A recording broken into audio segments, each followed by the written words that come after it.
بسم اللہ الرحمن الرحیم۔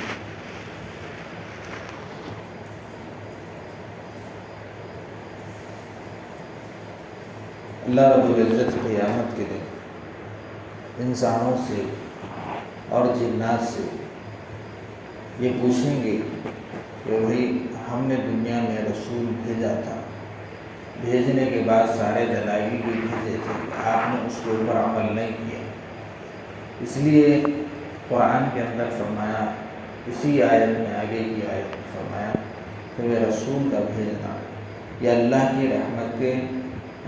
ہونے کی، رحیم ہونے کی دلیل ہے، اور تمہارے اوپر بھی اللہ کی طرف سے رحمت کا بھیجا جانا ہے۔ یعنی اللہ رب العزت بندوں کی ناواقفیت اور جہالت پن کی وجہ سے فوراً عذاب میں اس کو پکڑ نہیں کریں گے، بلکہ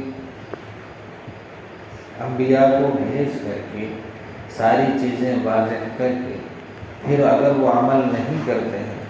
تو پھر وہ دلیل کے گواہ ہونے کے بعد ان کو سزا دی جائے گی۔ اسی وجہ سے فرمایا اللہ تعالیٰ بے نیاز ہے، وہ بندے کے عمل کی وجہ سے اللہ تعالیٰ کے ہاں اللہ تعالیٰ کو کوئی چیز اللہ تعالیٰ کی بڑھوتری میں کوئی چیز میں بڑھوتری اللہ تعالیٰ کی حاصل نہیں ہوتی۔ اگر بندہ عمل نہیں کرتا ہے تو اللہ کا کوئی نقصان نہیں، اگر بندہ عمل کرتا ہے تو وہ خود اپنے لیے راحت اور آرام کی چیزیں تیار کر رہا ہے۔ اور یہ فرمایا کہ بندے کو عمل کرا کر اللہ رب العزت جہنم سے بچا کر جنت میں داخل کرنا چاہتے ہیں۔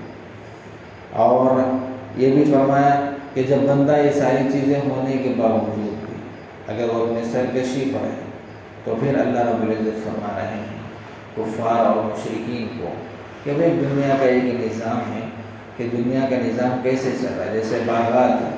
ایک ہی ہوا ہے، ایک ہی پانی ہے، پھر اس کے ذریعے سے ہم نے مختلف درخت بنائے، پھر مختلف درختوں سے الگ الگ درختوں سے پھر الگ الگ پھل بنائے، پھر کئی قسم کے اس کے اندر پھل ہیں، پھول ہیں، پھر کئی قسم کے اس کے اندر مزے ہیں۔ بھائی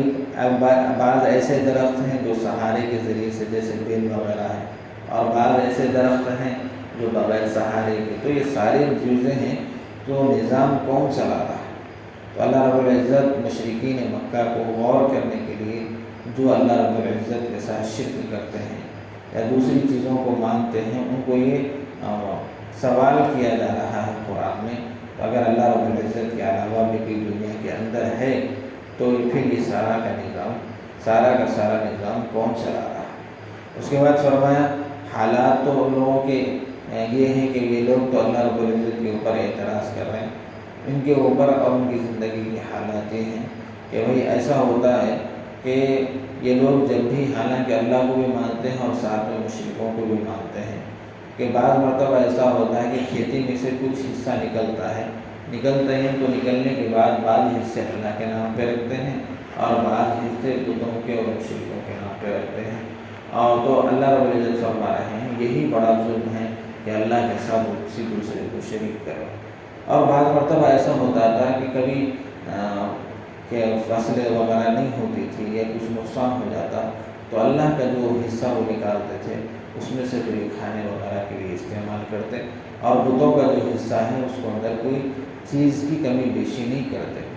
یا تولنے میں اگر بتوں کے حصے میں اگر زیادتی ہو جاتی تو اس کو چھوڑ دیتے اور اللہ کے لیے نام پہ جو حصہ نکالتے تھے اس کے اندر کچھ گڑبڑ کرتے، تو اللہ رب العزت قرآن کے اندر فرما رہے ہیں یہ مشرکین پہلے ہی ظلم ایسا کیے ہیں کہ اپنے یہ بتوں کو اللہ کے ساتھ شریک ٹھہرائے، پھر اس کے اوپر ظلم یہ ہے کہ وہ حصہ جب اللہ کے نکالتے ہیں تو اس میں بھی قدر ناانصافی سے کام کرتے ہیں۔ تو اللہ رب العزت فرما رہے ہیں ان کی حالت تو ایک یہ تھی۔ دوسری حالت یہ کہ جب اولاد ہوتی، لڑکی پیدا ہوتی تو شرم کے مارے وہ چھپا کر پھرتے، کوئی غریبی کی غربت کی وجہ سے بچیوں کو مار دیتا، یا کوئی پالنے کے ڈر کی وجہ سے بچیوں کو مار دیتا۔ بہرحال کئی وجوہات ایسی ہیں کہ ان کی زندگی کی ایسی حالت ہے، پھر آ کے وہ آپ کے سامنے اعتراضات وغیرہ کرتے ہیں۔ تو اللہ رب العزت فرما رہے ہیں ہم نے دنیا کے اندر سارا نظام چلایا ہے، اسی طرح جانوروں کو تمہارے لیے حلال کیا ہے کہ تم کو نعمتوں سے نوازا ہے، کھانا پینا اور ایسی چیزیں جو حلال کی ہیں استعمال کرو، جو حرام ہے اس سے بچو، اور زیادہ اسراف نہ کرو۔ ایک صحابی کے بارے میں آتا ہے کہ جس وقت انہوں نے صدقہ دیا، ایک دم میں 500 درخت ان کے پاس باغ تھے، سارا کا سارا صدقہ کر دیا۔ تو اللہ رب العزت فرما رہے ہیں بھائی اللہ کے راہ میں دینا یہ بھی ایک حق ہے، صدقہ ہے، تمہاری آخرت بننے کا ذریعہ ہے، لیکن ایسا بھی نہیں ہے کہ تمہارے رشتہ دار ہیں، بیوی ہیں، بچے ہیں، اور تمہارا خود اپنی جان ہے، نفس ہے، اس کا بھی ایک حق ہے۔ لہذا ہر چیز میں اعتدال اختیار کرو کہ جہاں پر اللہ کے راستے میں خرچ کرنے کی باری آئی اپنے استطاعت کے مطابق اور مال کے مطابق خرچ کرو، اور جہاں پر اپنے اوپر اور اپنے بیوی بچوں پر، اپنے رشتہ داروں پر خرچ کرنے کا مسئلہ ہے وہاں پر بھی بھی اعتدال اختیار کرو، نہ یہاں پر زیادتی کرو نہ وہاں پر زیادتی کرو۔ یہاں پر زیادتی جسم اور دنیا کے اندر لگ کر اللہ کے راستے سے کٹ جاؤ، ایسا بھی نہیں، بلکہ اللہ کے راستے میں سارا کا سارا دے کر کنگال ہو جاؤ، ایسا بھی نہیں، بلکہ ہر اعتبار سے درمیانی راستے کو اختیار کرو۔ اللہ رب العزت یہ فرما رہے ہیں، یہ بھی ان کو زندگی کا ہم نے سلیقہ سکھایا، اور بچوں کو زندہ درگور کرتے تھے وہ بھی سکھایا، پھر ہم نے اپنے حالات کے اعتبار سے قدرت کے مظاہرے ان کے سامنے دکھائے، اور کہا کہ جس طرح باغات ہم نے بنائے اسی طرح جانوروں کو بھی تمہارے سامنے بنایا، نر اور مادہ۔ ایک آدمی آ کر اللہ کے رسول صلی اللہ علیہ وسلم، ابو مالک جشمی ہیں، انہوں نے آ کر سوال کیا کہ بھئی ہمارے اوپر تو جانور اللہ نے حلال جو تھے وہ بھی حرام کر دیے،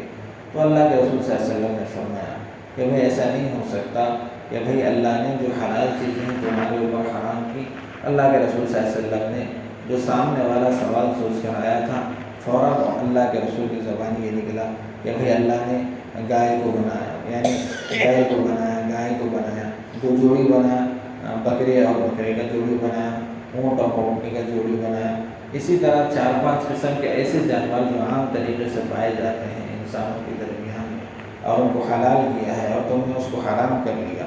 تو سامنے والا سوال کرنے والا ایک دم حیران ہوا کہ میں جو سوچ کر آیا تھا اللہ کے رسول نے بتا دیا۔ اس کے بعد آپ صلی اللہ علیہ وسلم نے فرمایا ایسا نہیں ہے، بلکہ تمہارے بڑوں نے خود جو اللہ نے حلال کیا ہے اس کو اپنے اوپر حرام کر لیا، اور اسی وجہ سے اللہ رب العزت فرما رہے ہیں اللہ نے تو یہ حرام نہیں کیا۔ اگر اللہ حرام کرتے تو سوال کرنے والا کیا اس وقت موجود تھا جس وقت اللہ حرام کر رہے تھے؟ نہیں تھا اس وقت موجود۔ جب اس وقت موجود نہیں تھا تو اللہ رب العزت ابھی بھی حرام نہیں کیے، یہ تو اس وقت موجود ہے۔ تو یہ کچھ ہٹ دھرمی کے سوالات تھے جن کو اللہ رب العزت قرآن کے اندر وضاحت کے ساتھ بتائے۔ اس کے بعد بتا رہے ہیں کہ بھئی اللہ تو بے نیاز ہے، ہاں، اور اس کے اندر اللہ رب العزت چاہتے تو ان کو سیدھے راستے پر لے آتے، ان کو ہٹ دھرمی سے ہٹا دیتے، لیکن ان کے اس معاملے میں کچھ حکمتیں اللہ رب العزت کی پوشیدہ ہیں کہ اگر وہ کچھ اسباب ایسے پیدا کرتے ہیں اللہ کی طرف متوجہ ہونے کے، تو پھر ان کے لیے ہدایت کا راستہ کھلا ہے۔ اگر وہ خود اپنی سرکشی میں اس کے اندر سرگرداں ہیں، پھر رہے ہیں، تو پھر اپنے لیے خود عذاب اور سزا کو تیار کر رہے ہیں۔ تو اللہ فرما رہے ہیں کہ بندے کو عذاب دینا مقصود نہیں ہے، بلکہ ہم کو نبی کا بھیجنا اس لیے ہے کہ بندے کو خود اس کے اوپر عمل کرا کر اس کو جنت کا مستحق ٹھہرا۔ اس طرح کی بات بتائی۔